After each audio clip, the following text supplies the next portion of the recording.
Welcome everyone to the second in a series of market briefings we're running pre our hybrid ATE in June to update you all on the various market situations around the world and of course any relevant information around ATE. My name is Lee Sorensen from the industry team at Tourism Australia. Really pleased today to be able to bring you our South and Southeast Asia briefing from what pre-pandemic was Australia's fastest growing inbound region globally, a title we fully expect them to maintain when we reopen. I'll be getting us started here this morning and then facilitating some question and answers at the end, time permitting. Before we begin though, in the spirit of reconciliation, Tourism Australia acknowledges the traditional custodians of country throughout Australia and their connections to land, sea and community. We pay our respects to their elders past, present and emerging. Looking at who's registered today, I know many of you are well and truly familiar with our presenters. First up, you'll hear from our Regional General Manager, Brent Anderson. Brent's going to give us a regional overview, and then each of our key country managers, Anne, Elaine, Agicha and Nishant from Singapore, Malaysia, Indonesia and India respectively, are going to take us through their markets. As I say, I know many of you on the webinar here know the team well. So some quick housekeeping before I hand over to Brent. This session today will be recorded and available at a later date on the registration site, and we'll be sending you out a link to anyone who's registered and attended. We do ask that you please submit your questions at the Q&A option at the bottom of the screen. Better if you do this as we go along rather than all at one hit at the end, but if you do have questions as the speakers are presenting them, please do send those through, and if we have time, we'll review those and try to answer them at the end. We'll also be sending you out a survey at the end of this, and we'd appreciate it if you can complete that. It'll only take about a minute, gives us some good feedback on how we can make these better for the future. So that's it from me. I'll see you in the Q&A, and on that note, I'm going to now hand over to Brent. Thanks for that introduction, Lee, and glad you recognise us as the fastest growing markets for TA inbound pre-COVID, something that we definitely have plans to make sure happens again. Just a quick summary of the region before we dive deeper with the CMs into each market. What we're seeing at the moment is various stages of lockdown. Some of our staff have been locked down for over 12 months now, and it's just an ongoing solution that we work through each day. The key focus for TA is there is a massive pent-up demand amongst people in our region for travel, coupled with massive pent-up savings and annual leave as well. So the opportunity to convert these travellers to Australia as soon as we get an announcement on borders is really well primed and something that the team's been completely focused upon. Over the last 12 months, we've kept our marketing on and very focused on ensuring we're targeting that demand and able to retarget those consumers who've engaged with our marketing activities in the last 12 months and get them to convert to Australia. That's been the key focus for us. In addition, the distribution program led by the Aussie Specialist Program, which I have to say has been one of the standout programs that TA runs with our state and territory partners, ensuring that these new Australian holiday ideas that we're pushing to consumers are also able to be converted by our distribution partners. So for everyone on this webinar today, take down the notes of all the platforms that we are creating as well, engage with the teams and the STOs, because we're very shortly going to start talking about briefings and how we're going to fill that in and getting ready to launch. What you will see is our brand results in each of the markets have really shown that we've really improved Australia's competitive position against our key competitors in market, especially with our target audience, the high value travellers. And they're quite astounding results, and it just shows the impact of making sure you stay in front of the consumer, even while borders were closed, etc. To keep top of mind, and we're seeing those results coming through in the brand tracking in each market. Key outtakes I would like you to have from today's sessions. There's significant pent-up demand, and we have identified a lot of it, and we want to go after it very hard, and we need your help to fill in those experiences. We've got numerous platforms that we've got for the industry with our KDP partners, banks, and airlines, etc., that we need you to start feeding in and tapping into as well, and helping us motivate consumers to convert as soon as possible. there will be, starting from tomorrow, we're briefing the ITOs on what those specific segments and experiences that our KDP partners are asking for and wanting to start launching. And in partnership with our state and territory partners, we'll start briefing individual regions, product segment, and identify target areas to get you to understand all of these platforms and hopefully consider them for opportunities. Without further mumbling from me, I'm going to hand over to our newest country manager, Anne Lim, for an update on Singapore. Thanks, Anne.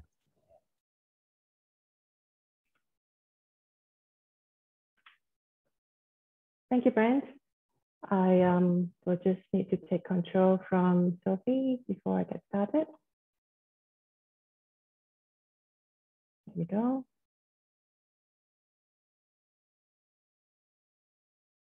Good, thank you. So,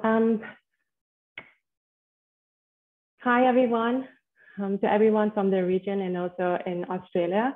My name is Anne again, and today I'll take you through some of the updates across a few key points in Singapore. For firstly, this COVID situation, I would say that the COVID situation in Singapore is largely under control right now.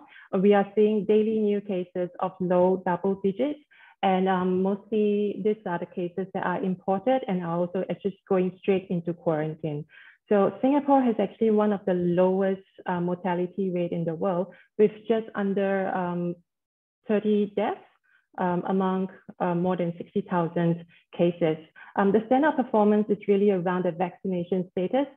Singapore is actually the fastest across Asia Pacific, with more than 1.6 million population as of 2 days ago receiving the first dose of the vaccination. And we are actually on track to vaccinate about 1.25 million of the population, which is about 22% by end of April. So far, the approved vaccines include Pfizer and Moderna. So in terms of the rollout, we are definitely on track to complete before the fourth quarter of this year. In terms of the border opening status, we are partially open, and Singapore has actually unilaterally opened our borders to travelers from Australia, New Zealand, and China as of October last year. I know that in recent weeks, we have been seeing a lot of news around how there is a potential travel bubble between Singapore and Australia, and potentially by July. Well, I wish that we had that crystal ball to just confirm that news and also give you that update, but we do not have a firm date at this point. But so far, we are seeing very positive response and also interest from both the trade and consumer around this potential travel bubble. So fingers crossed that it will happen soon. So how are we keeping the lights on? We are actually taking an always-on approach around our marketing and trade activities to maintain the appeal and attractiveness for Australia, mainly through the virtual engagement for social and content amplification. So you would have seen the live broadcast of Live from Oz with Love from Oz last year, and also more recently, the 8D videos. And towards the end of last year, we have also launched the Trade Resource Hub, which is almost like a one-stop shop for our partners to access a suite of images, videos, content, to even campaign toolkits. And we have also continuously in the past year engaged with the trade. So especially around the webinar space. So to date, we have done more than 40 webinars, including dedicated series for signature experiences of Australia, business events.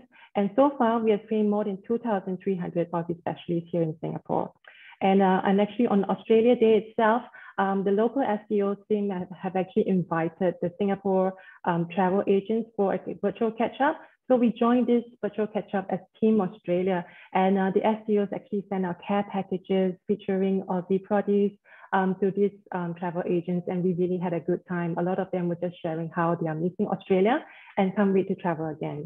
We also have the very first business event virtual showcase for Southeast Asia in Feb this year. And upcoming, of course, we have ATE online for Eastern markets happening on the 10th to 11th June, as well as we're looking at a soft launch for ASP 2.0 in June, and followed by the ASP Summit towards the end of June. So in the next few slides, I'll take you through our latest finding for our consumer demand project, the CDP. So across a few key factors, the very first one would be the competitive importance factor. So you'll see that Australia is ranked top in terms of the world-class nature and wildlife perception, coming in second just behind Japan for safety and security, clean cities, and good infrastructure. So dip slightly further down for friendly and open citizens as well as value for money. But the same set of factors surveyed across the high value travelers. Let me try to move the slide again.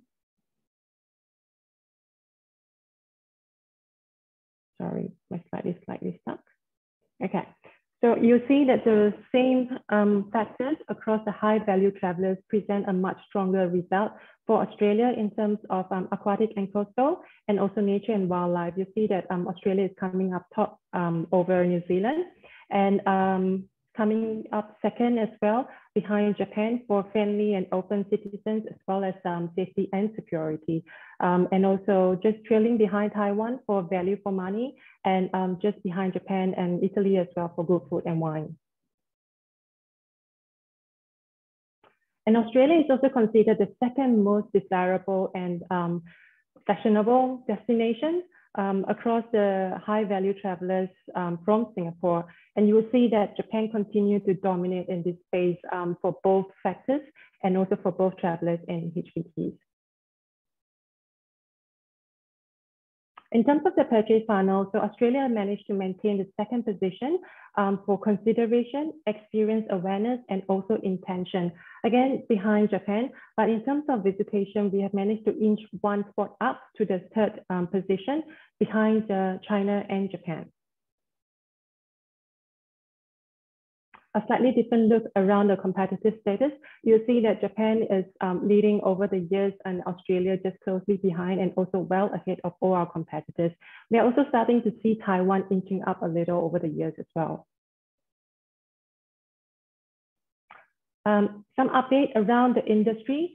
So the Singapore government has actually announced that the job support scheme for the tourism and aviation sectors will be extended by another 6 months from April till September with support of up to 30% wage subsidy. As Brent has mentioned earlier on, pent-up travel demand is unprecedented.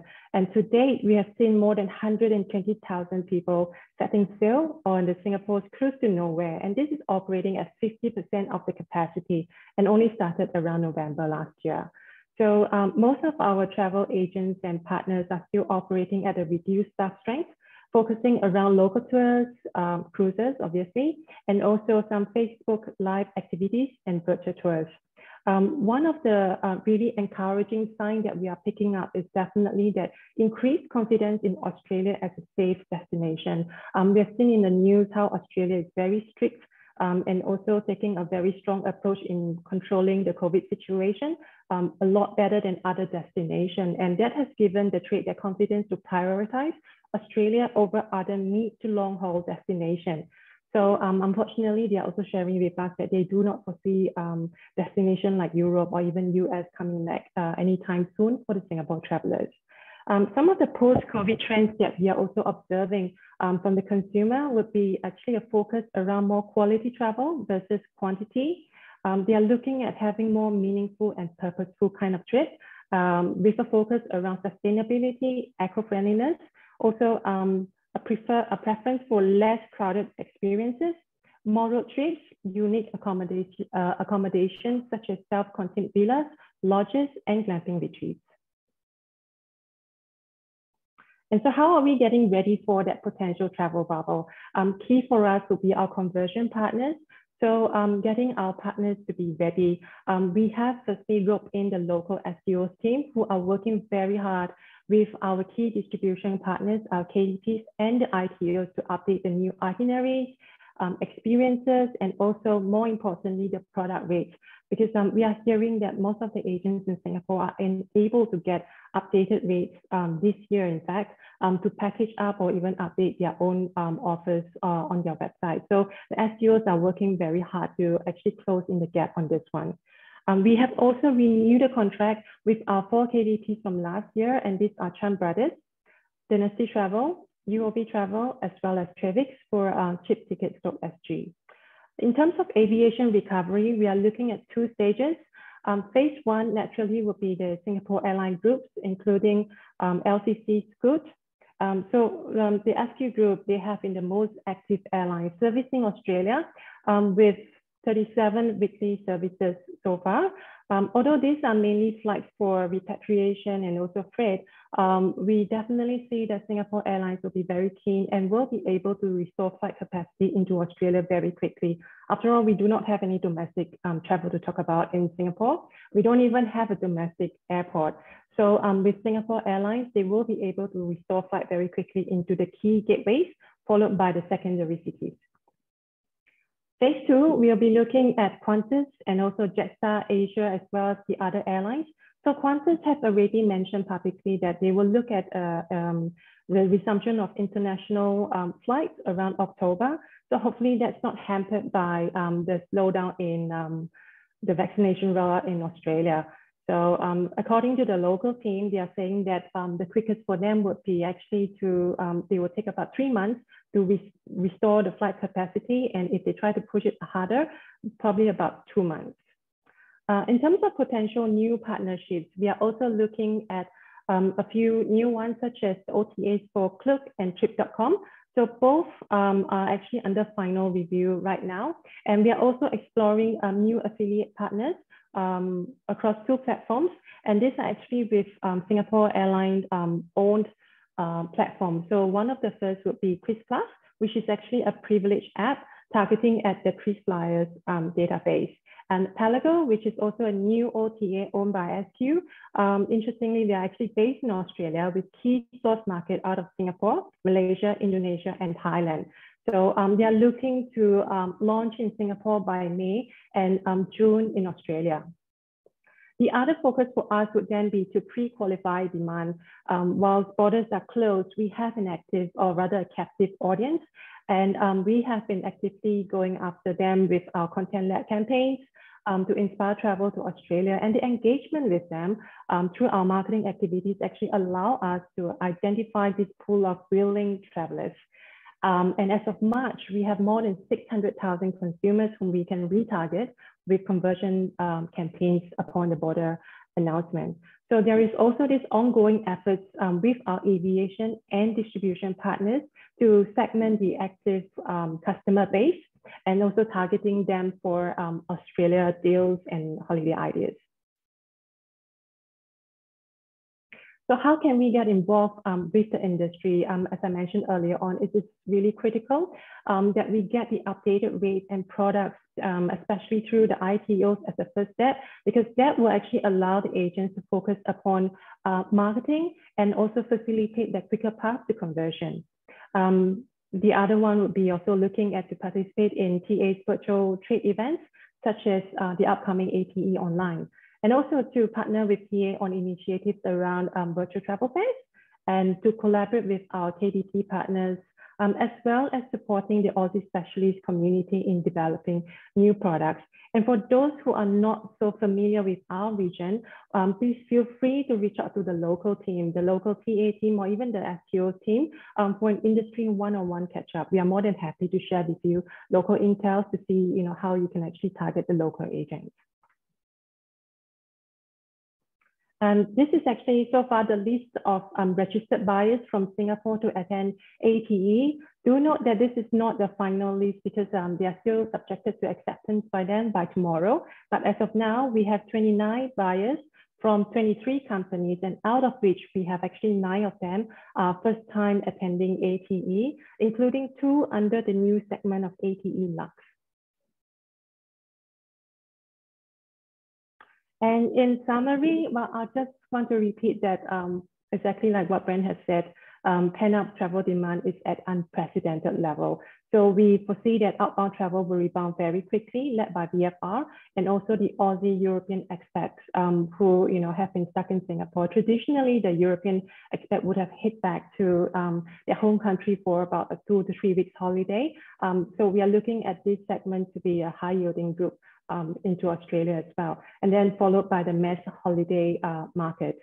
So Singapore last year have actually achieved one of the highest gross saving rates in the world, coming up top in Asia, with Singaporeans saving on average about close to 50% of their annual income, with not much places to spend. So we are quite confident that Australia's perception as a safe destination, that high level of familiarity, will support the conversion for that pent-up demand, allowing the Singaporean travelers to want to stay longer and also having that deeper pocket to spend more.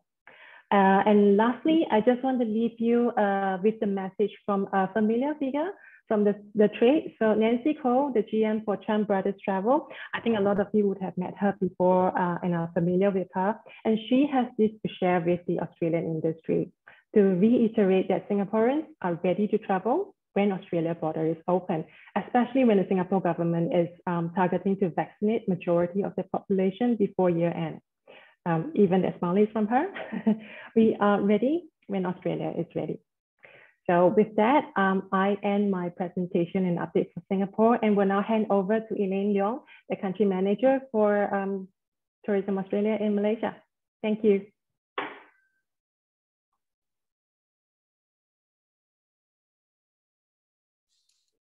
Thank you, Anne.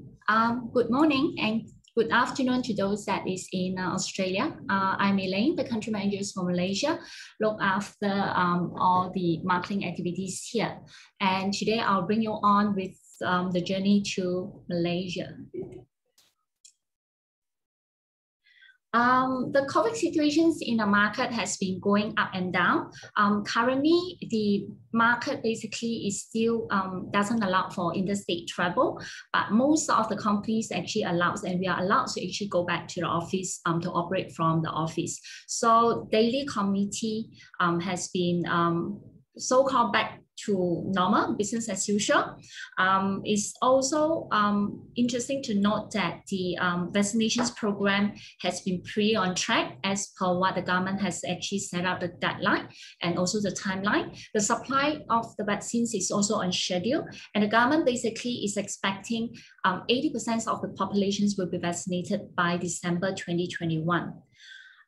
With that, the government is also hoping that we can actually speed up the vaccinations program, and they are actually looking into expanding the vaccination program to be handled by the private hospital to help speed up the whole process as well.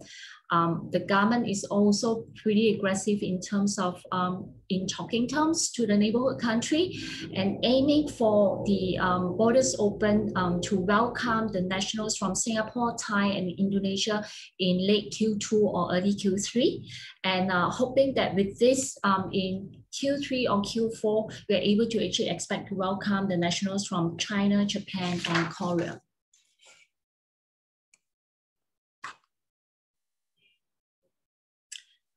What is keeping us, in the last 12 months in the market? Similarly to Singapore, we have been doing a fair bit of always on social media content seeding out into the market, targeting our travelers or potential travelers. So far to date, for the Wave 2 campaign that we have actually run in November to February, you're able to see that we have actually reached out to 14.6 million complete views, which is quite a big population in the market.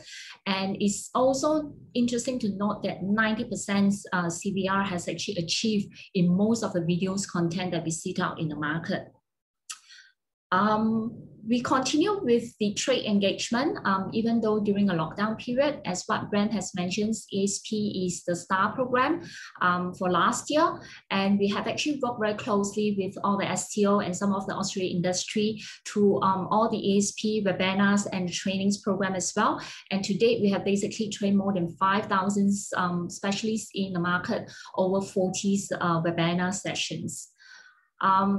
We have also continued to actually re-engage with the key industry partners, being KDP, ASP, STO, and ally partners over the festive season to ensure that we still stay connected.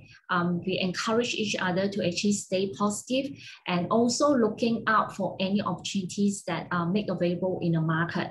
And with that, we have actually tried working on a pilot project, and we have actually launched a pilot project on conversion campaign with one of our KDP partner, Apple Vacation, on a travel recovery campaign last October. This exercise basically is to confirm the observations and also the survey that is done by many of the tourism partners in market to confirm the consumers' pent-up demand is there. Consumer is willing to actually pay now, book now, and travel later. And with this campaign, it basically has gave us the hope and also the encouragement and to confirm, to understand the market demand is there. And we are able to actually, still proceed to convert the booking even though there is no confirmed travel date. And interesting to note that for Apple campaign, all these bookings that has received, the passengers has actually paid out 100% of the tour fare. And to date, there is very minimum cancellation. And for Australia booking, we are still holding 100% booking in hand. As Anne has highlighted, for the first time, we have also launched a business events, Southeast Asia webinar with our incentive players in market in February. And we have also done a soft launch of ASP 2.0 this month as well. Upcoming, obviously, we have the ATE that will be reaching out and engage with all of you in June. And we are also looking at the ASP Global Summit in around end June.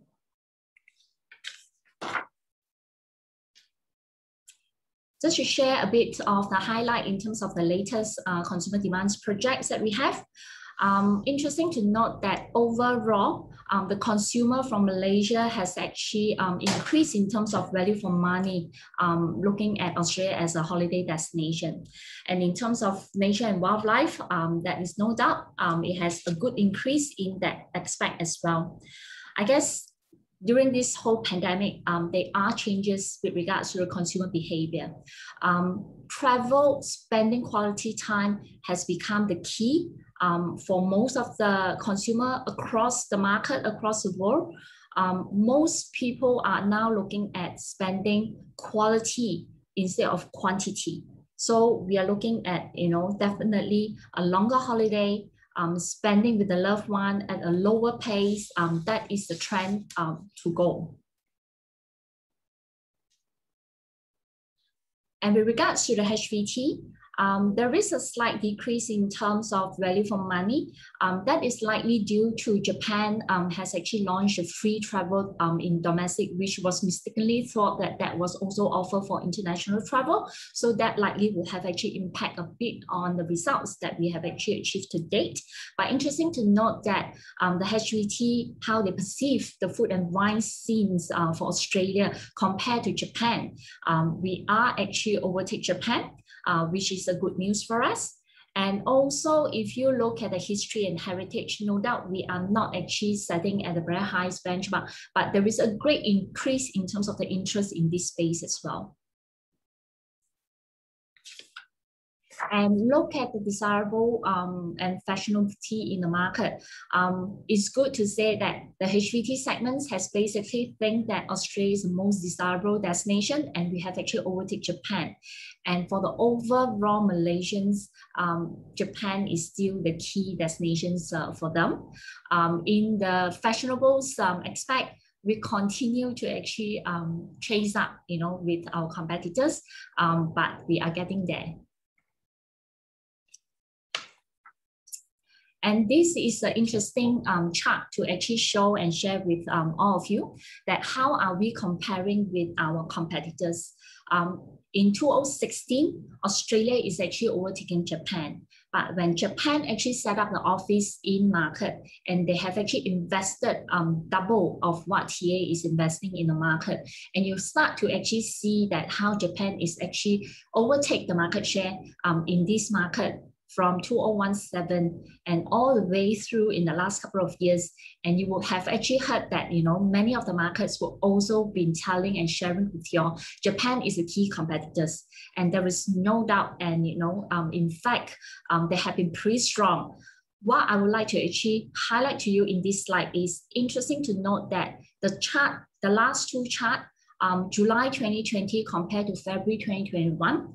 I would say in the last 10 months or short period of 10 months, the work that have been done in the market with the content amplifications that we have actually done in the market, with the campaign that we have actually launched with Apple to do the tactical, we continue to create, noise level and maintain our presence in the market. And that has basically helped us to actually capture the attentions and also capture the interest of the travelers in the market, and has actually helped us to position ourselves much better and closing up the gap with our competitors as well.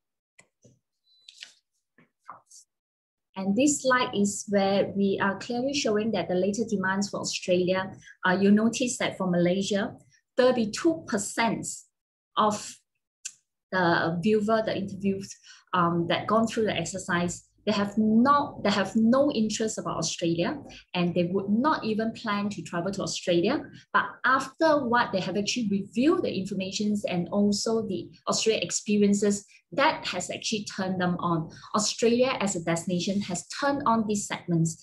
32% is not a small number. And if you look at Malaysia being a market that we have high repeat customer, 32% also means that it's a new opportunity for all of us. It's a new segment for us, and I'm pretty sure and pretty confident that we are able to actually deliver a very good holiday experience to this segment and also convert them into a repeat customer for us later. What do our partners have to say in the market? I guess no doubt, as what Grant has mentioned in his earlier introduction, there is a massive pent-up demand in the market.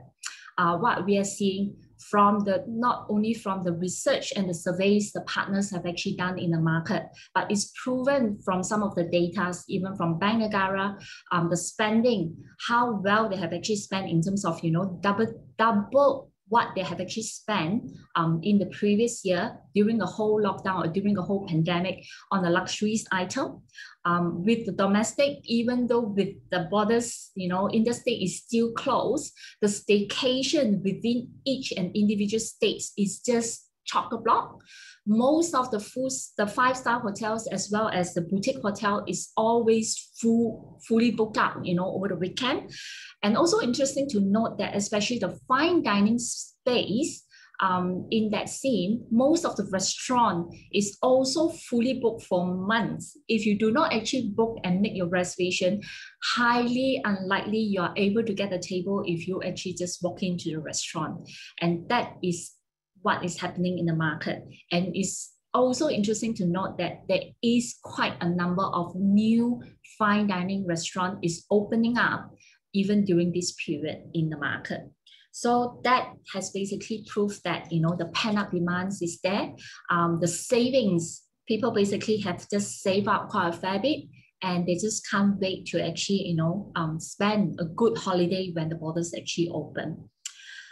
With that, it's also interesting to note that through some of the surveys and also through a campaign that we have actually worked with our KTV partners, group trend is to remain in the market. It's pretty interesting that this has been seen as a safety conscious from a conscious consumer's perspective, and they feel that travel in a group that they know throughout the period is seen as a safe travel mode.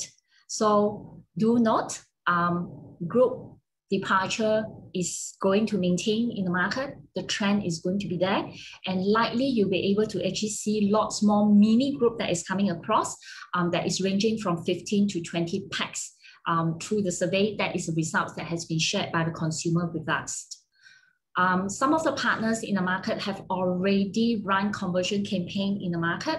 As I mentioned, Apple is one partners that we have actually tried this model in the market. And there are many other partners in the market that working with our competitors too, has also seen that these are some of the trend, and the consumers is willing to actually book now and travel later.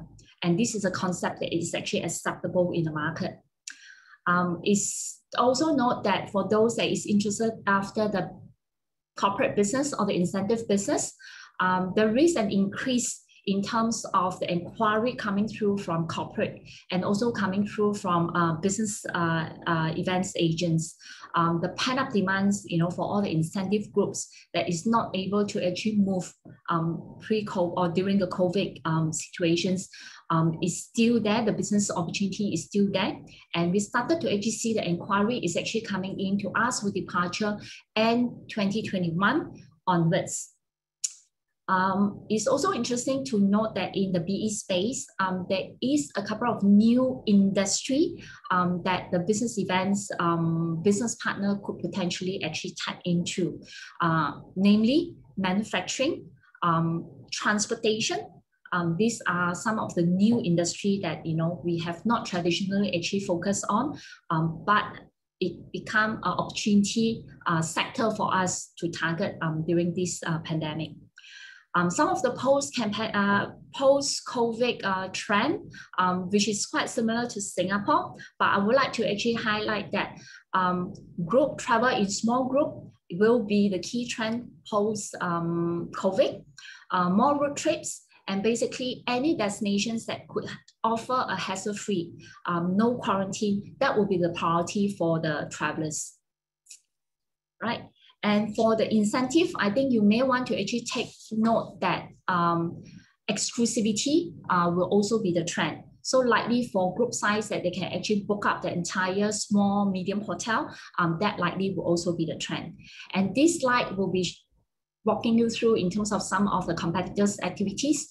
Also, just note that cruises has become very aggressive in the market. And that has basically sums up that with the domestic travel demand, cruise operators actually see opportunity to operate this within domestic. And interesting to also note that there are cruise operator that is also launching the cruise depart from Malaysia into Phuket and into Singapore as well. Next on the slide is how do we actually continue to drive demand? How are we getting ready? As I mentioned in the earlier slides, continue to actually have presence in the market. That is the key. Continue to maintain your presence and maintain your noise level as well. Working closely with the partner, tap into the opportunity and take this opportunity to change Australia perception, to change Australia holiday destination, holidays perceptions among the travelers, among the consumer.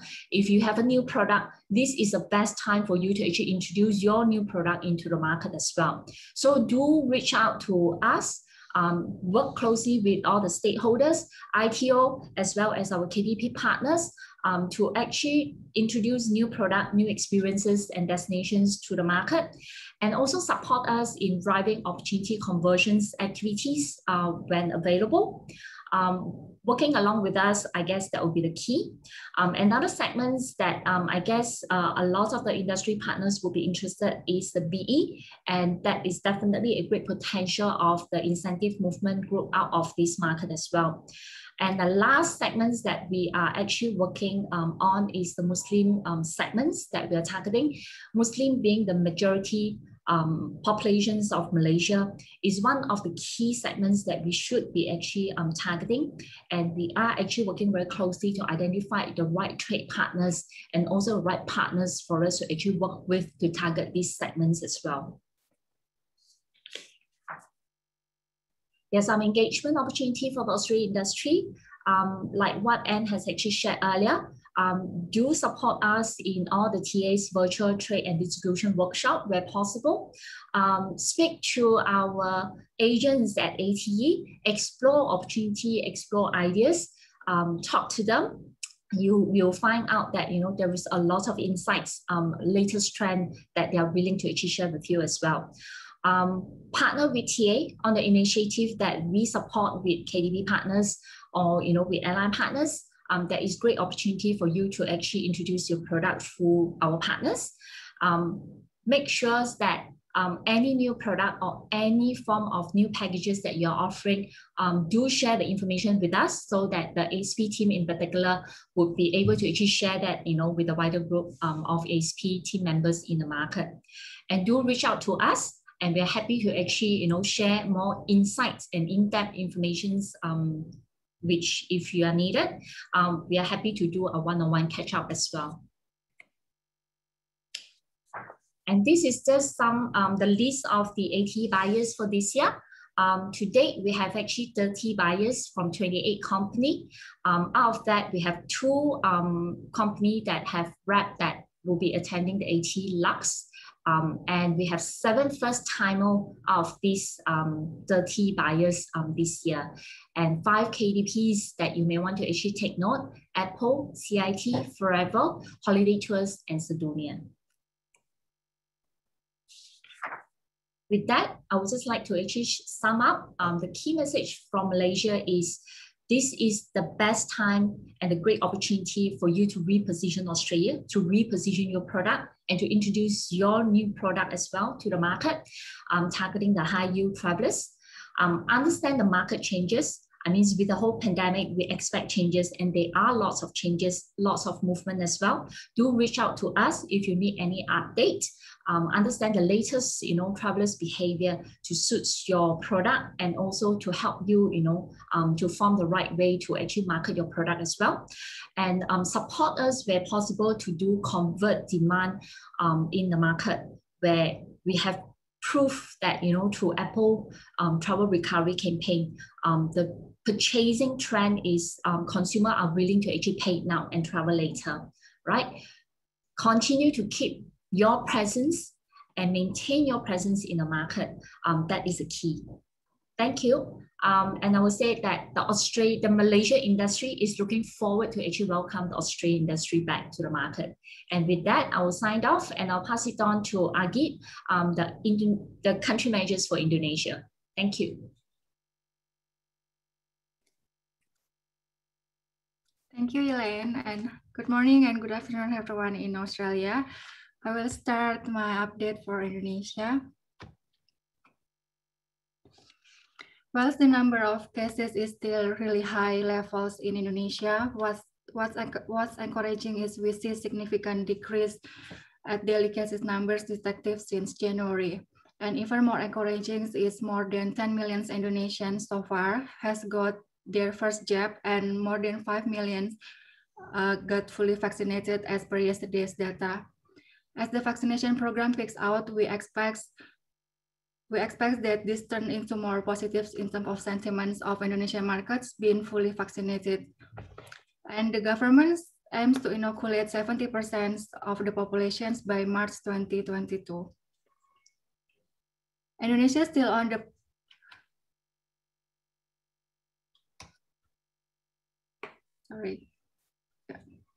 Indonesia is still on the partial lockdown in the most provinces, and all businesses are allowed to operate within the 50% capacities. The international border is still closed to foreign visitors, with an exception with the travel bubbles travelers. Currently, Indonesia has established travel bubbles with China, UAE, and South Korea. And our government is planning to reopening Bali for international travels in June this year with the IATA passport.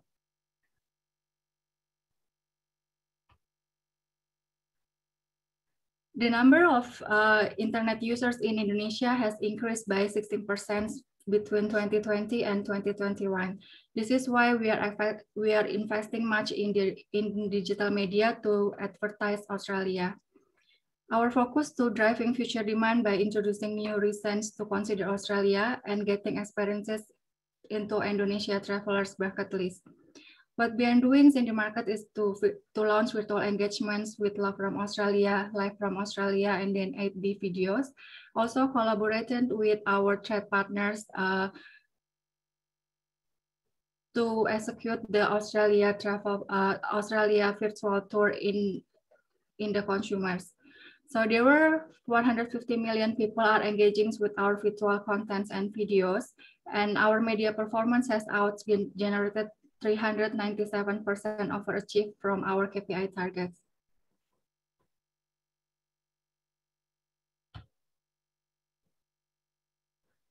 While we're driving demand in the consumer side, we also want to ensure the consumer are reaching out to our Aussie specialist agents that are able to converting to sales. We are building our trade capability by providing various interactive webinars and virtual events. Over the past years, we have delivered 71 webinar trainings and has been more than 8,000 agent has been trained. We launched our See You Soon webinar. This is the semi-virtual tour from Australia that to showcasing our Aussie specialist agents about live from Australia. And also, we've been engaged with our KDP in some of the festive seasons and soft launching ASP 2.0 and then ASP Global Summit this June. And also, similar with Singapore and Malaysia, we also launched the business events webinar in Southeast Asia and launched the Trade Resort Hub for our trade partners.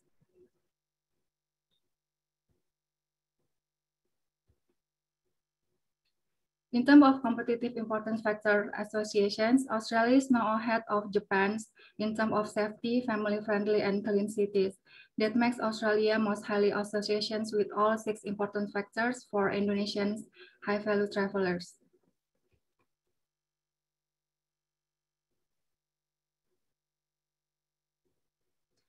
In terms of desirability and fashionability, Australia managed to take over Japan in terms of the most desirable destinations to Indonesian SVTs and telling Japan for cool and fashionable destinations.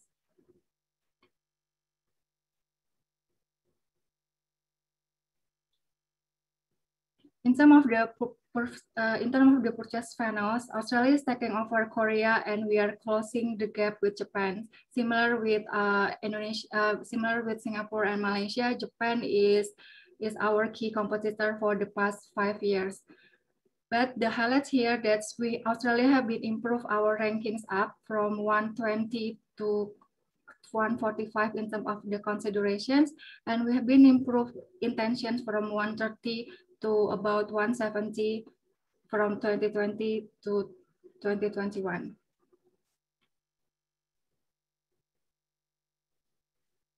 What's really important for our latent demands is the Indonesians who never intended to visit Australia. There are 34% that after seeing our advertisements, they are considering Australia for their holiday next holiday destinations.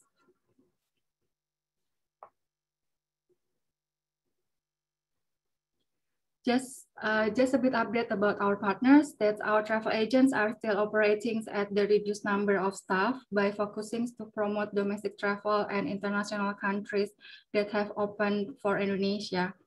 Turkey is become the top choice for Indonesian travelers during the pandemic because they are offering the lower price of their tour packages. And due to the travel restrictions of internationals, it creates high demands of virtual tour from various destinations that brings opportunity to the travel agents to organize virtual tour. And also Australia has been collaborates with our trade partners. We've been arranged for the Gold Coast and Brisbane virtual tour. And then for these Sundays, we will have the Sydney autumn virtual tour. And because of the Australian reputation as the one of the countries that have been successful in dealing with COVID-19, that increase the travel demands amongst Indonesian travelers and also boost up our travel agents to boost up travel agents' confidence to promoting Australia once the border is open. And the post-COVID trends, the travel trends is Indonesia would like to have more quality travels and prefer destination to close homes and then within the short haul. So this is one of the advantages because Australia is one of the closest Western country for Indonesia. How are we getting ready while waiting the border to open? Is we keeping engaged with our Indonesian consumer through always on marketing campaigns. And also, we would like to driving opportunistic conversions and support aviations and distribution recovery partners. We are working closely with our KDPs to keep the products and then media plan ready to launch. And then also the aviation recovery with our three key airlines partners, Garuda Indonesia, Singapore Airlines, and Qantas. And also to develop new partnerships with non-traditional partners such as banks, OTA, and Airbnb.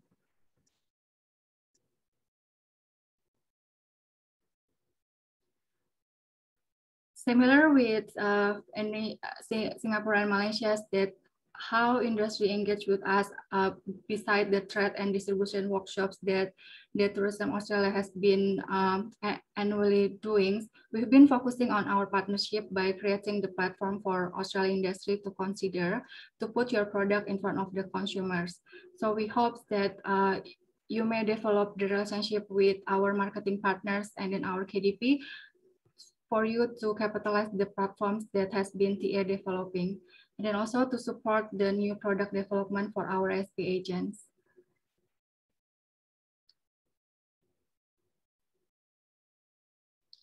We got huge enthusiasm for ATE this year because our trade partners are looking forward to get an update from Australia industries. We have 29 buyers from Jakarta and Surabaya as per yesterday, and 10 of them are the first-timer ATE. The buyers in the bold fonts, they are our long-term KDP partners in Jakarta and Surabaya that like you may take note. And then for the first times that we have the ATE looks buyers from Smiling to Platinum. I will close my presentations by summary the long-term potential for Indonesia. Indonesia is the fourth largest and fastest growing country in the world, and travel is becoming part of Indonesians' lifestyles, especially for 60 million middle-class populations. And due to the potential for strong economic recoveries, Indonesia predicted to be the fourth largest economy in the world by 2030. With Indonesia-Australia Comprehensive Agreement Partnership Agreement in place, it strengthens government relationship between two countries. Part of the agreements that affecting tourism is to increase working holiday visa from 1,000 to 5,000 allotment within the 6 years. And we continue to engage both with consumers and trade partners to driving future demands and ready to launch once the border is open. And from one rising star market for Tourism Australia to another rising star market, I will offer to Nishan Kasukar, the country manager for India. Over to you, Nishan. Hey, Agit, thank you so much. Hello, everyone. A big hello to all our industry mates from Australia. We just pray and hope that everyone's keeping safe and is absolutely fine as we sail through this, the most difficult phase of our lives. Now, as a part of this ATE briefing, I would like to update our friends and colleagues from Australia on what's happening in India, what's the COVID situation in India, share some of the work that we have undertaken in this particular market over the past 12 months or so. We've got some solid research insights to share with you, as a part of a consumer demand project and the consumer sentiment tracker research. We'll talk about the engagement opportunities that are available for the Australian industry that we could work together on. But most importantly, what is it that we need to do to regain that lost glory and once again regain that status of being not just the fastest growing country, not the fastest growing inbound market for Tourism Australia, but the fastest growing region for Tourism Australia. So let's start with the COVID update. Now, India is currently witnessing a significant surge. We've got this massive wave 2 of COVID cases. Over the past 1 week, the average number of daily cases have been almost in excess of 150,000. Yes, 150,000 cases per day when Australia had a total of 29,000 cases all through the year. Now, however, there is some silver lining to this, and the fact that India has rolled out one of the world's largest vaccination program with immunizing close to over 100 million people till date. Yes, that's 100 million, 4 times the size of Australia's population been immunized in just around 3 months. And that's the scale at which India can possibly operate. And the government intends to inoculate almost 30 to 40% of the population by the end of this year. So we really hope that our high value travelers get their vaccine and are able to travel to Australia as soon as the borders open. There are 3 vaccines that are currently approved by the government for emergency use, which includes the Covishield, which is the Oxford AstraZeneca one. There's a locally manufactured vaccine called Covaxin by Bharat Biotech. And just last week, we got an approval to introduce the Sputnik 5 vaccine, which is manufactured by Dr. Reddy's in collaboration with Russia. Now, despite the increase in number of cases, the mortality rate in India has been at a low of almost 1.24%. And this is much, much lower than the global average of 3%. But having said that, if you walk down the streets of Mumbai, if you walk down the streets of India, you wouldn't even believe that COVID exists in this particular country. And it's absolutely business as usual. Whilst the international borders are still shut, while the Indian borders are shut, the commercial airlines are not operational at this point of time as we speak. India has, however, formed air travel bubbles with almost 28 countries, including some of our key competitors like US, Canada, UK, Germany, France, UAE, South Africa, Maldives, Japan. And yeah, there are Indians who've got their friends and relatives there, people who want to travel on compelling and compassionate grounds are traveling to these countries. So travel has already started out of the Indian market. Now, over the past 12 months, sorry.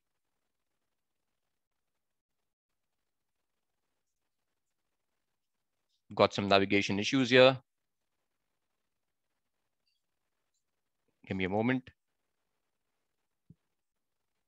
Yeah. So over the past 12 months, what my team and I, we've been doing is trying to keep the lights on and trying to keep Australia's attractiveness right up there in the consideration set of not just our travel agents, but also our high value travelers. Our Aussie specialist team has done a phenomenal job in delivering almost over 18,000 training programs. During the course of the year, we have engaged with almost over 150 Australian products and experiences, not just state-based, but also national products. We have collaborated with the signature experiences of Australia collectives. We worked with the business event agents. We've collaborated. All these activities have been in collaboration with our STO partners, our RTO partners, and the convention and visitor bureaus. Now, when we thought that these regular Zoom meetings and presentations were getting a bit boring, and a bit monotonous, what we decided was to invite storytellers from Australia. So we had storytellers from Daintree, we've had storytellers from Lady Elliot Island. Our friend Craig Wickham took Indian agents on a tour of his fabulous Kangaroo Island. Our friend James Tranter from MCG took Indians on a tour of the MCG. There was a live penguin parade from Phillip Island. We got to meet the quokkas from Rottnest Island. So a lot of these virtual sessions from various products and experiences have really helped us to keep the Indian travel agents quite engaged. We've also organized a lot of live cooking demonstration using Australian native ingredients, working with Australian Master Chef Shachi Shelia. We had a dot painting workshop in association with the Jerilgal Aboriginal Cultural Center based on the Gold Coast, where Indians got an understanding of the Australian art. And therefore, they're able to now promote these products and experiences to Indian travelers as when the borders open. We were the first NTO to organize any face-to-face event during the pandemic. And this was exclusively for our Premier Aussie specialist agents and our key distribution partners. And these were organized during the Adelaide Oval Test and Australian Open finals as well.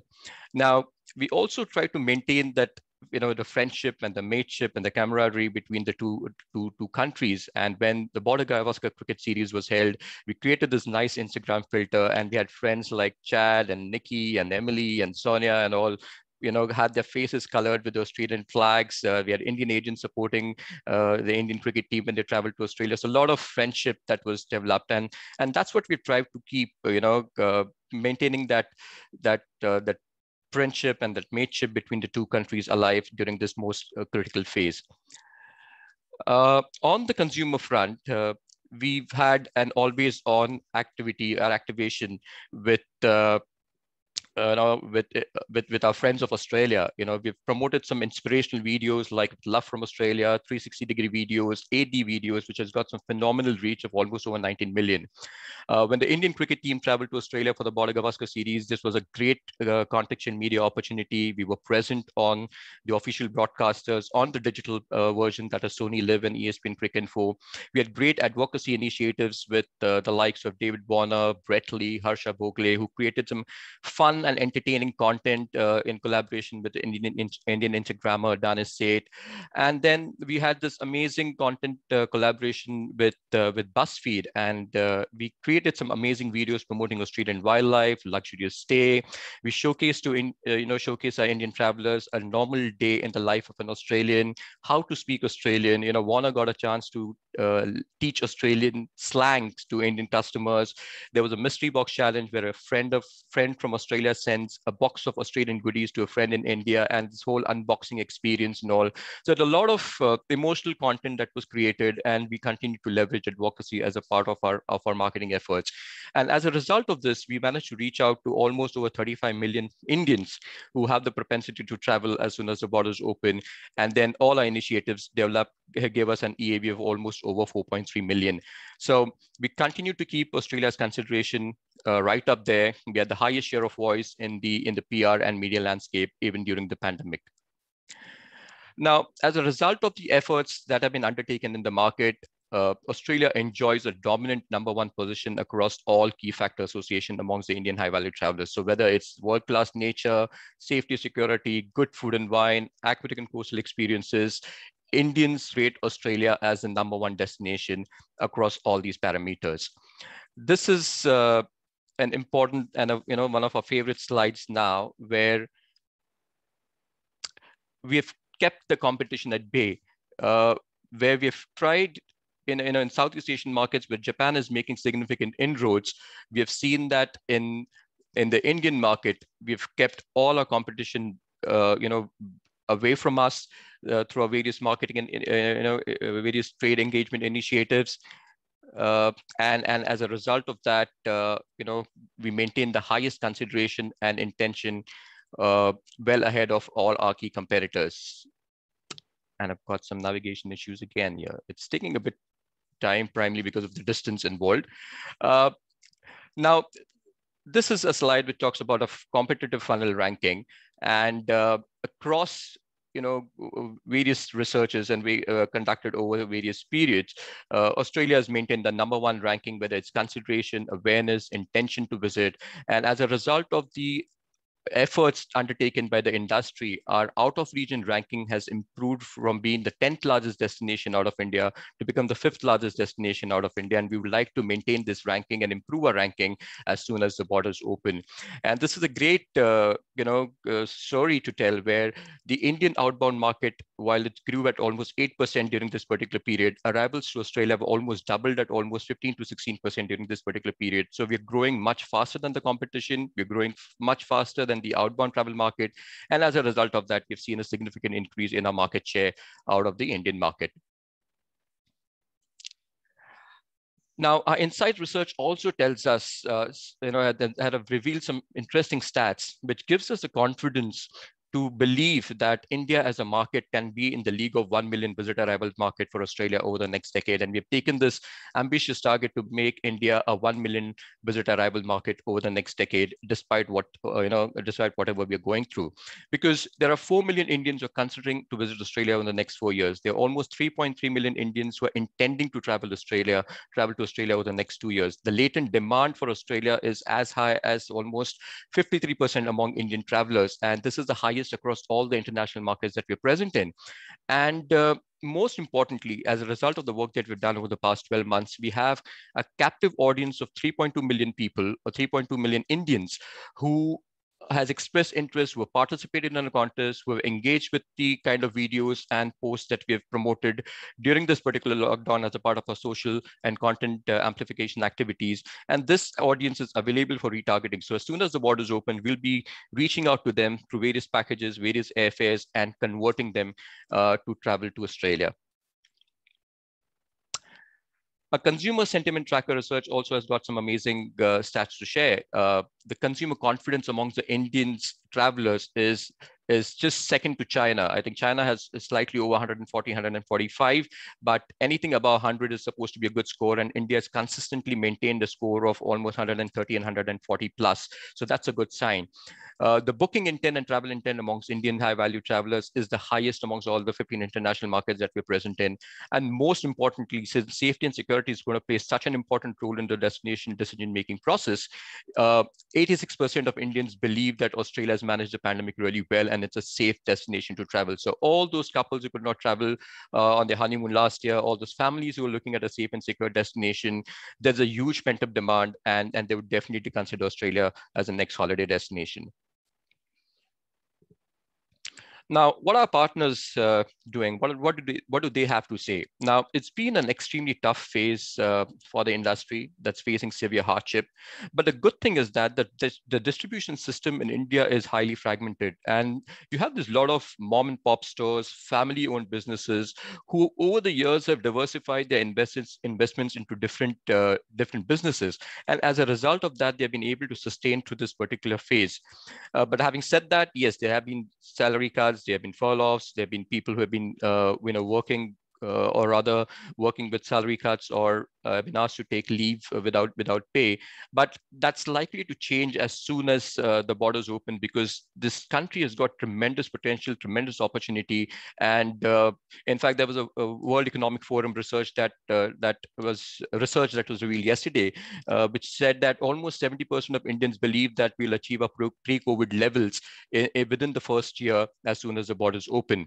So the industry is currently focusing on domestic and short-haul destinations and promoting travel to destinations that have opened borders for Indian travelers, whether with a negative RT-PCR test or those countries who require Indians to have quarantine or isolation measures when they land into Australia and land into their particular country. Now, there's one appeal from the industry as well, and they would believe that they would want us to gradually and cautiously open borders to certain cohorts so that there is confidence in the minds of the trade. People start moving. There are airlines who restitute their aviation capacity back on the route, and if you can open borders for certain cohorts like visiting friends and relative segment, and there's a significant size of Indian diaspora in Australia, almost over 750,000 Indians who've called Australia home. We'll see that slow and steady movement of traffic into Australia that will revive the tourism economy, and then that will give impetus to business and a holiday traffic and business event segment to return back to Australia as well. Now, what are we doing to keep ourselves ready or to drive future demand? There are three things that you're focusing on. One, we would like to keep the lights on. We would like to maintain a numero uno position across consideration, intention, build Australia's awareness, keep competition really away from us, and have that always on marketing and trade initiatives being executed in the market, focusing on Aussie specialist agents and premier Aussie specialist agents and our higher value travelers, and will continue to inspire our target audiences through maintaining that Australia's appeal and attractiveness. We're also keeping ourselves ready. We are working with our key distribution partners and premier Aussie specialists to launch new products, experience, and a destination. We are forging new partnerships with the likes of banks and credit cards, something that our colleagues in Southeast Asia have done so successfully, because we believe that banks and credit card companies will have access to information, access to customers who've possibly not been relatively affected because of the pandemic. And as soon as the borders open, we're going to focus on only two things. One is to drive opportunistic conversions, and second, and the most important thing, is to support aviation and distribution recovery. The third thing that we continue to do is to keep the India dream alive, because we believe that the Australia-India relationship is at an all-time high. Just before the pandemic, we had the high-profile Tourism Australia board that visited India to understand the India opportunity and the India potential. We've submitted an India acceleration plan to them, which aims to achieve 1 million visitors over the next decade. As we speak, there's an Australia-India business exchange program led by Minister Tian, which is currently on. The virtual bilateral summit took place between the two prime ministers, and there's a healthy friendship and camaraderie and banter between the two prime ministers of the country. India expects to become a 5 trillion economy, and that's a vision laid down by the Modi government to become the 4th largest economy in the world by FY25. And then there was an India economic strategy which was unveiled by the Australian government. In response to that, there's an Australia economic strategy unveiled by the Indian government. So there's a lot of friendship, a lot of the strengthening of the bilateral relations between the two countries that is taking place as we speak. there are several opportunities for the Australian industry to engage with the Indian travel agents. Now, like we organize these virtual tours for various products and experiences live from Australia sessions, we invite you to be a part of these sessions as well and help us reach out to our Aussie specialist agents and Premier Aussie specialist agents. You can get in touch with us directly if you would like to showcase your product and experiences to the Indian travel agents and our Premier Aussie specialist agents. If you want to organize any workshops with a barista, with the master chefs, or maybe a zookeeper, or anything that can be done which will help us to showcase your product and experience to the Indian audience, we'd be more than happy to work on that. You have an opportunity to engage with 26 top agents, at the ATE 21, which is going to take place in a month from now. We're also planning to organize the virtual AMI, or which is previously called as the India Travel Mission, the big fat Indian wedding, which took place every year. Unfortunately, we could not organize that last year, but we're hoping to organize one in September, which would help us to strengthen the tourism ties between the Australian and the Indian travel industry. As soon as the borders open, we'll be rolling out initiatives such as the virtual travel fair and have like a campaign with our key distribution partners to promote some attractive packages to Australia. So we can work together with the inbound tour operators to supply products, supply rates, and tariffs to the Indian travel industry so that your product would be included as a part of a virtual travel fair experience. Help us to launch new products for our, through our Aussie specialists and Premier Aussie specialist agents as well. And this is, as Elaine said, this is the perfect time for us to invest in new product development in this particular market. And last but not the least, there's an amazing effort undertaken by ATEC, well supported by Lee Sorensen and his team, called the India Host Program. And if you have to get a better understanding and understand the Indian traveler better and meet and exceed his expectations, this is a great program which has been rolled out by ATEC, and Gary Burns and Himanshi Munsha are running this particular program, and they've got tremendous experience of the Indian market. So do enroll for the India Host Program as well. Now, this is a list of 26 agents attending ATE. Now, we originally thought that when the number of cases was slightly low, we thought of getting all the agents under one roof in Mumbai. But given the significant surge in the number of COVID cases in the city, we've decided against organizing a hybrid event or getting all the Indian agents under one roof, just to take care of the safety and security of everyone involved. For the first time, for ATE 21, we're going to have agents who will be invited purely based on their past performance. It's by invitation only. If you look at the profile of the agents who are attending, they're all owners, senior managerial personnel of the agencies that they own. It's going to be 100% online event, so all the appointments will be conducted either from their office or from their residence. There are 20 standard buyers, there are 6 Lux buyers, and we've got 10 buyers attending ATE for the first time out of the Indian market. So just to summarize, despite whatever adversities, despite what the world is going through at this point of time, the mid to long-term potential of India remains extremely high. It's predicted to be the fastest growing economy in the world in FY22, and all the major international organizations are predicting that, whether it's IMF, whether it's Moody's, whether it's the Oxford Economics, India is expected to grow up to almost like 14% in the next FY. And that's also in line with the Modi government's vision to make India a 5 trillion economy by FY 2025. Now, that also gives us the belief that this market has therefore the potential to be in the league of 1 million visitor arrivals market for Australia over the next decade. And we really look forward to working with the Australian industry to translate this dream into reality. And over the next few months and years, we'll continue to keep the lights on at the consumer and trade level, and we'll be ready to attack as soon as the borders are open. I'll pause there, and that's it from India. I would invite all my colleagues back on the floor to take questions from your end. So Brent and Elaine, Agit, if you could switch on your cameras, and then we'd be happy to take any questions. Thank you very much once again for joining us. Fantastic, everyone. That was awesome. My head is exploding with information, which is why We are going, of course, to send out a session link for this. So those of you on the webinar will be able to watch this again, but we'll also send a PDF of the presentation so that you can go through those in a bit more detail. But thank you, everyone. That was an amazing amount of information. Look, we do have some time for questions now. We have had a couple come in through the course of the event. So I'll kick those off and we'll see if we can work our way through some of these. First one up, I might throw this one to you, Brent. Is TA considering coordinating a virtual marketplace for Southeast Asia this year? Yes, we definitely are.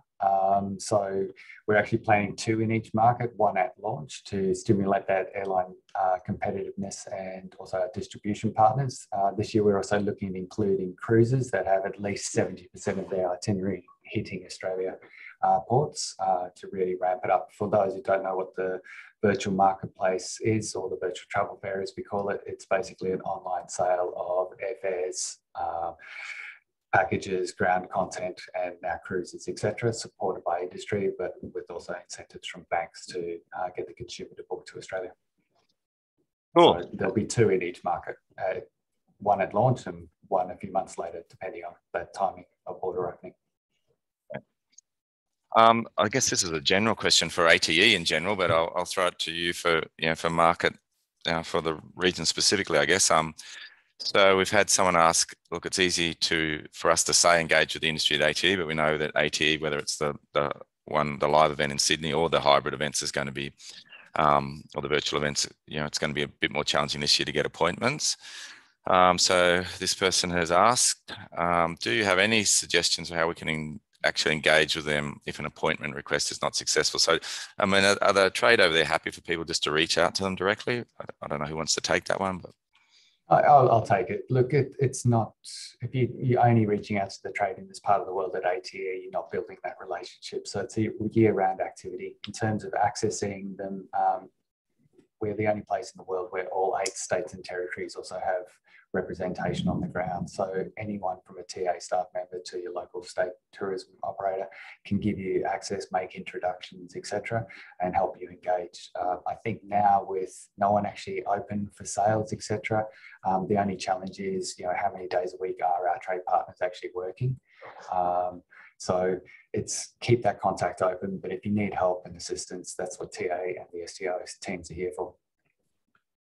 And while we're on ATE, a question just in was, when we talk about a first-time buyer at ATE, are we talking about the company coming for the first time or the individual coming for the first time?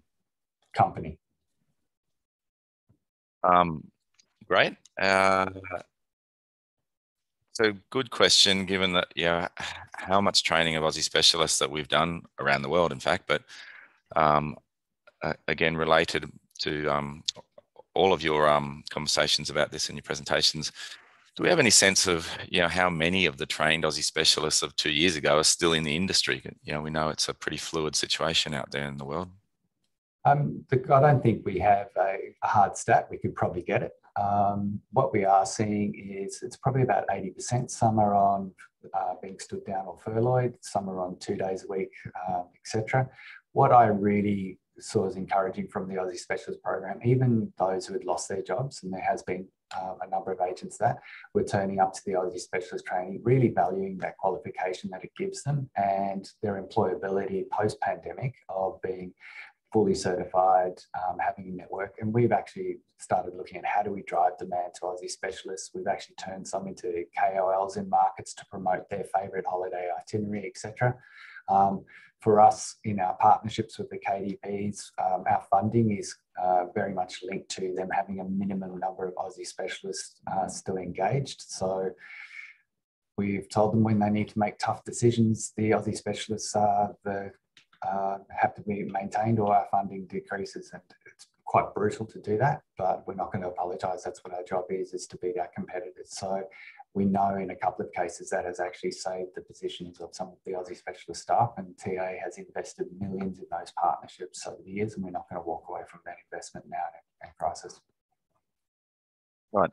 A couple more questions here. So those of you on the webinar can see there's still another 100 of you or so still online. You've got the whole Southeast Asia team here, so here's your opportunity to fire a question at anyone individually, but we will go through these next couple if there's, and then we will finish up a bit early if we have to. But this one I think is very firmly yours, Nishan. We'll see how you go having a crack at this one. So the question is, how can we target Indian women as opposed to cricket-focused marketing? Are Indian women key decision makers in travel decisions such as they are in Australia? What are the social media channels we can use to target and influence women in India market? See how you go, Nishan. All right, Lee, irrespective of whether any woman, whether she's based in India or any other part of the world, they're always the key decision makers when it comes to any decision, right?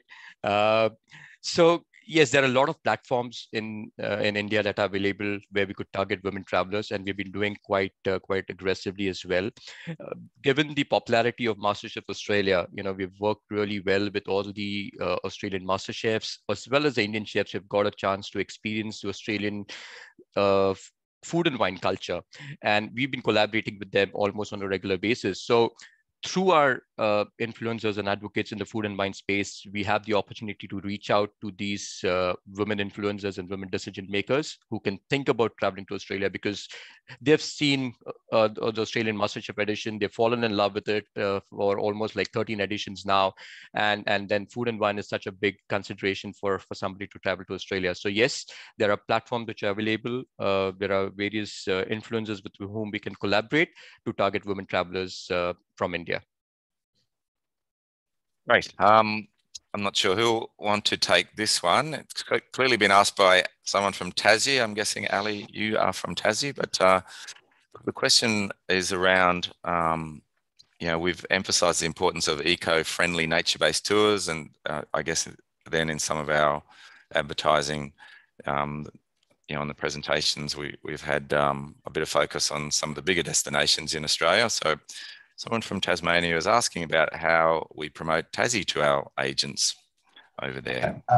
I'll take this one, Lee. We've just shown you a very small sample of what we have actually been doing over the last 12 months. Tassie definitely features, and I think pre-COVID and even during COVID really has that sense of adventure and has been flavour of the month for the last 5 years in Southeast Asia specifically, but also very strong in India. So we promote every single state along that, nature and wildlife features, and Tassie's actual brand standing as a pristine natural destination is very, very strong in the market. And I think you can see that reflected in the pre-COVID growth figures of Tassie arrivals from all markets in the region. And a question on BE. This seems like more of a regional question too. What's the general sentiment for the BE sector, corporates and incentives across our Southeast Asia markets? Are we expecting a longer time to recover there? No, there's a huge amount of pent-up demand. I think each of the countries touched on it. So we've actually done an audit post the BE showcase of what groups were sitting out there and actively pitching for more marketing funds and support to target that sector within the TA planning framework. We're tracking quite a lot of groups in terms of that. I think Singapore about 4 months ago confirmed the first group to go into Australia during COVID, which was targeting insurance company executives going down to Margaret River. So that pent-up demand is there, but more importantly, the opportunity for groups that were going to other destinations in North Asia, Europe and the UK. We're trying to actively pitch those as well. So we're about to ink an agreement with Singapore Airlines to specifically target the business event sector and working in partnership with them of getting these groups into Australia as soon as borders open. Just the pent-up demand we see in consumers is exactly the same. Most of our business from the region is incentive, which is a company-sponsored group tour, basically. Fantastic. This is a hard one, I guess, to answer in general, but Steve has asked us here if there are particular types of new product that our country managers here are seeing in demand. I think this is where we can follow up. So what we've done, working with the KDPs in Singapore, and Nishant's actually led this with the STOs on a regional basis. So we're all focused on the quickest opportunity across the region, which is likely Singapore, but then extending that through. So the KDPs have actually identified what are the product product segments that they would like to target. They've also looked at what our content has been doing. So things like conscious travel, which is a new one, and a really broad term, but sustainability, wellness, etc., comes into that, have all started coming up. So that's what we're starting with these briefings in the ITOs tomorrow, and then we're starting to reach out to the industry groups with the STOs to just like, here's a segment that we've identified. These are the distribution partners that want to actually go and package it and put it together and market it. So it's quite broad. Your old favourites are there, and we're really conscious of, we're just adding that diversity to the Australian holiday experience for that longer staying traveller that we're expecting in the first wave. Here's one that I'm not sure we have an answer to, but I'll have a crack at this, and you might as well, Brent. But in the event that not all states reopen, will TA continue to promote the non-open states of product? Well, I can say that we are Tourism Australia, so our role is to promote the whole country. So yes, we might put some emphasis on those that are open if that's the way it ends up working out, but we'll certainly be promoting the whole country. I think the reality is we're not going to open unless all of us can go together. It's the way that the Australian Federation works. You can't have bubbles. It's not like the Maldives, who will have one island is open to one country and the others. Australia's not that set up that way. So all for one, one for all. Yeah, some of our state premiers might disagree with you there. And look, I think this is true for much of Australia. Look, WA, there's a question here from Belinda. WA has been a very COVID-free area of Australia. Will this be an attractive fact and encourage people to visit Perth and regional areas of WA? I want to take that one. I'll take this one. Again, look, the whole status of Australia and its rapid and transparent response to COVID has actually been a big advantage for especially markets in Southeast Asia, where it's a similar strategy. If we go back to the Adelaide lockdown and how quickly the Australian authorities acted, shut it down, and how open and transparent they were, that actually saw our safety and security rating surge in our fortnightly tracking. There is a huge emphasis on the inconvenience that if you went to a hotspot and came back, what the local government would do to you in each of the markets in terms of quarantine requirements. So whilst it's frustrating to stop start, and we can only imagine what it's like from a domestic point of view, it's actually a good element to show that Australia, that transparency and fast action and immediate action is continually being taken. So that trust area comes through. There's a trust of what the Australian government is saying compared to some other governments around the world. So it's a competitive advantage for us. One final last question, and I'd say keep doing what we're doing in answer to this one, because we seem to be making great, picking up our space. And that is, what is TA's strategy to win against close competitors like Japan? Which seems to me like we are doing that with the work we're doing, right? Yeah, look, Japan, there's still the Olympics. Let's see what they actually look like in the end. But it's about that diversity of experience we have. And Australia is a very mature destination in most of the markets. What I'm really encouraged is that latent demand chart that each of the countries put up, where people who hadn't considered Australia, once seeing some of our advertising, have suddenly gone, you know what, that looks like a good place. That means we're getting the message right and keep motivating. So what may motivate one segment of consumers may not motivate another. And the fact that Australia is such a diverse destination, we've got something to offer. It's just how good we can be in targeting that message to them. And I think what you're seeing in the latest brand tracking results and the results over the last 5 years of that new news about Australia, and very much a local-led interpretation of Australia's thing. I don't get involved in the messaging because I'm not the target audience. I'm the token Aussie in the region. But our local teams really help interpret and package up that idea of what an Australian holiday is, and it's critical to have that cultural understanding. And it is working. We're seeing it very strongly there, and the numbers will back it up when we can get them through. Fantastic. I'll throw one more question to you, Brent. So Anne, Agitcha and Elaine, you've lucked out on the question front here because you didn't get any. But to everyone who's on the webinar, I know you guys are all, and Nishant, of course, and Brent are all highly contactable. So if people don't want to ask on the webinar, and I know sometimes there's sensitivities around that, then by all means, people watching, please fire an email up to the teams in market.